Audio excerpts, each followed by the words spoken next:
welcome to D&M's weekly medieval podcast. So, Daniel, what's this week's topic? Well, a few of our listeners want us to talk about weapons and armor. I rather enjoy weapons. Does anyone send any questions? Yeah, Skinny P from Missouri asks, what is chainmail made out of? The chains. Not exactly, Matt. Then what is it made of, smarty pants? Well, first, metal rings are made from strong steel. Next, the rings are connected and they... Linked by tape.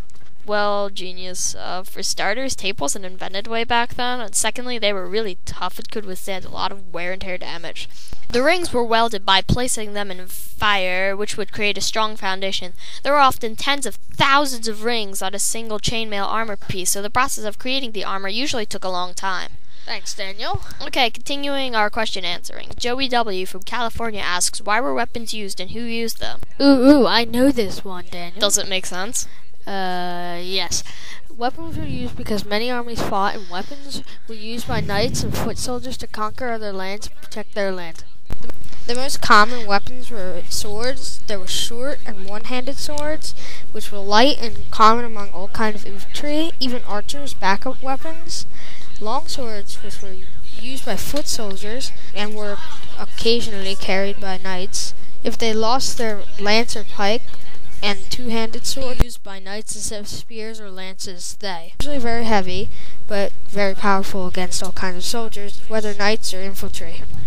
Maces were also common, but were used for crushing purposes. They were small, one-handed, and were usually accompanied by a shield when wielded by an infantry. But when used by a knight, the mace was not accompanied by a shield because the knight wore protective armor. Bows, crossbows, and arrows were also used, but they were used for eliminating horses and weakly defended soldiers. There was also arrows with a special curved point that hooked in between a knight's chainmail ring and tore the mail apart. Okay, next question from Aaron Morton in Jamaica asks, when were swords mainly used in the Middle Ages? I'm not sure, Daniel. Do you know this one? Yeah, I think so. During the High Middle Ages, the most fighting occurred all throughout. So I'm guessing then. Does that sound right, Matt? Okay, next topic. Peter Griffin from New York asks, where were maces wildly popular among knights? Well, swords were used all over the world because they were easy and cheap to produce.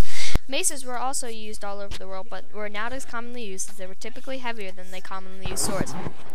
The typical strikes by a knight wielding a mace were to the mail, where it could easily puncture the enemy's skin, to the neck, which was indeed very powerful, and finally to the helmet, where the spike on the mace could create a hole.